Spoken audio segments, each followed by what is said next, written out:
Hello friends, आज हम पढ़ेंगे चैप्टर 3 नियोजित विकास की राजनीति।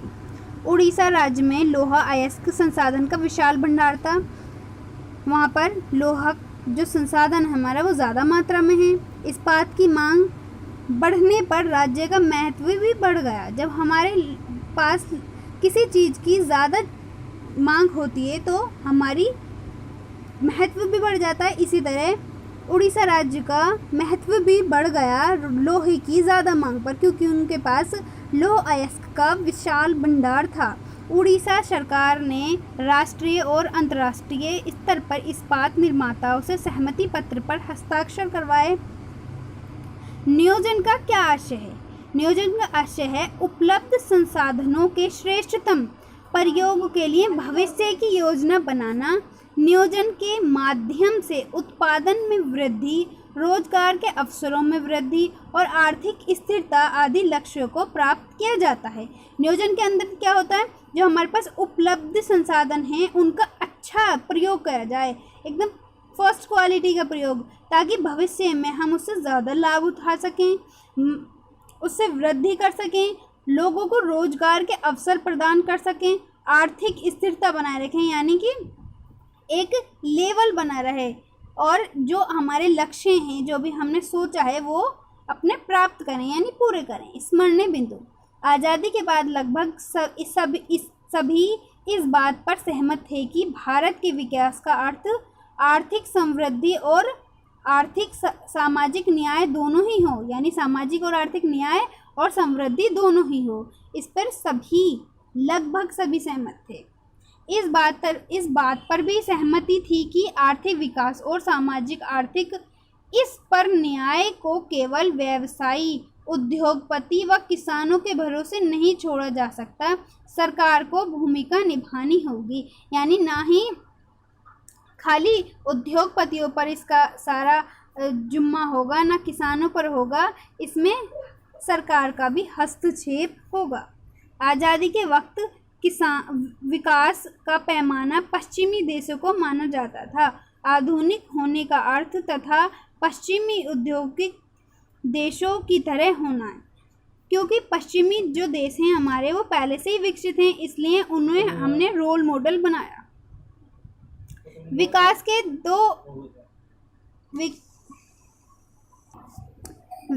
के दो मॉडल थे। पहला उदारवादी पूंजीवादी मॉडल, यानी दूसरा समाजवादी मॉडल। भारत ने मिश्रित अर्थव्यवस्था का मॉडल, जिसमें सार्वजनिक व निजी क्षेत्र दोनों के गुणों का समावेश था, अपनाया। यानी ना तो उदारवादी यानी पूंजीवादी ही अपनाया, ना समाजवादी, दोनों का मिश्रण अपनाया।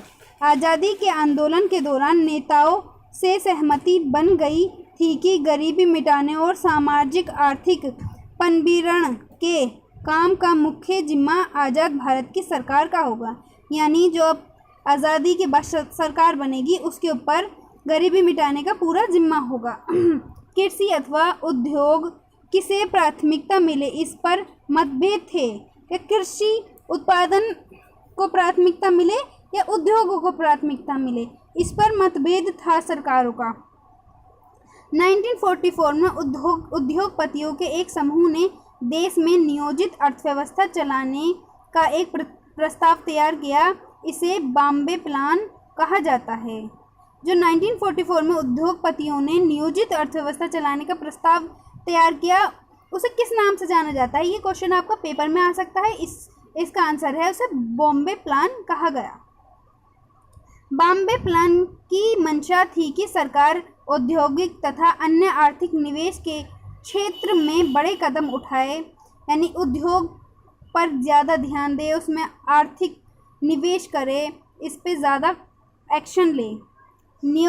योजना आयोग की स्थापना मार्च 1950 में भारत सरकार के एक प्रस्ताव द्वारा की गई। योजना आयोग की स्थापना कब की गई? मार्च 1950 में। प्रधानमंत्री इसके अध्यक्ष बने। जो हमारे फर्स्ट प्रधानमंत्री थे, कौन थे? नेहरू जी, वो इसके अध्यक्ष बने। 1 जनवरी 2015 से योजना आयोग के स्थान पर नीति आयोग अस्तित्व में आया। 1 जनवरी 2015 से योजना आयोग की जगह पर नीति आयोग है। अब अभियोजना आयोग नहीं है, इसको नीति आयोग के नाम से जाना जाता है, जिसके अध्यक्ष प्रधानमंत्री श्री नरेंद्र मोदी हैं एवं वर्तमान उपाध्यक्ष राजीव कुमार हैं। नीति शब्द का विस्तार है national institute for transforming India. Soviet संघ की तरह भारत के योजना आयोग ने भी पंचवर्षीय योजनाओं का रास्ता चुना। यानी हमारे देश में जिस तरीके से 5 साल में सरकार बदलती हैं, वोट डलते हैं, चुनाव होते हैं, तो 5 वर्षीय योजना का रास्ता चुना। पंचवर्षीय योजना से तात्पर्य था कि अगले 5 सालों के लिए सरकार की आमदनी और खर्च की योजना होगी। प्रथम पंचवर्षीय योजना 1951 से 56 में ज़्यादा जोर कृषि क्षेत्र पर था। प्रथम पंचवर्षीय योजना में कृषि क्षेत्र पर ज़्यादा जोर दिया गया 1951 से 1956 तक। इसी योजना के अंतर्गत बांध और सिंचाई के क्षेत्र में निवेश किया गया। भागड़ा नागल परियोजना इसमें से एक थी। द्वितीय पंचवर्षीय योजना 1956 से 61 तक रही। इसमें उद्योगों के विकास पर जोर दिया गया। सरकार ने देसी उद्योग को संरक्षण देने के लिए यातायात पर भारी शुल्क लगाया। इस योजना के योजनाकार पीसी महालबोनिस थे। जे.सी. कुमारप्पा जैसे गांधीवादी अर्थशास्त्रियों ने विकास की वैकल्पिक योजना प्रस्तुत की, जिसमें ग्रामीण उद्योगीकरण पर जोर दिया गया। चौधरी चरण सिंह ने भारतीय अर्थव्यवस्था के नियोजन में कृषि को केंद्र में रखने की बात प्रभावशाली तरीके से उठाई। चौधरी चरण सिंह ने अर्थव्यवस्था को कृषि के माध्यम से चलाने के लिए प्रभावशाली ढंग से इस मुद्दे को उठाया। भूमि सुधार के अंतर्गत जमींदार प्रथा की समाप्ति की गई।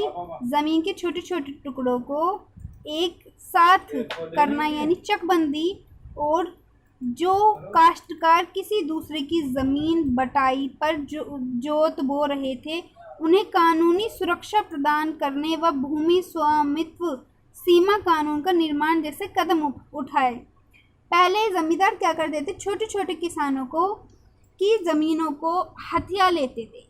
जैसे ही भूमि सुधार के अंतर्गत ये काम कृषि का काम आया चौधरी चरण सिंह की अर्थव्यवस्था की नियोजन के कारण, तो उन्होंने इस जमींदार की प्रथा की समाप्ति कर दी। उसके बाद छोटे छोटे जो किसान थे उन्हें भी अपना अच्छा तरीके से अपने खेतों पर कब्जा मिल गया।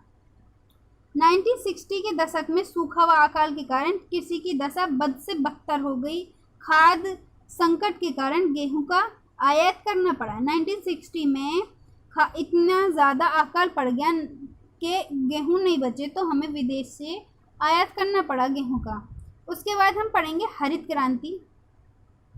नेक्स्ट वीडियो में हम हरित क्रांति के बारे में पढ़ेंगे। So guys bye.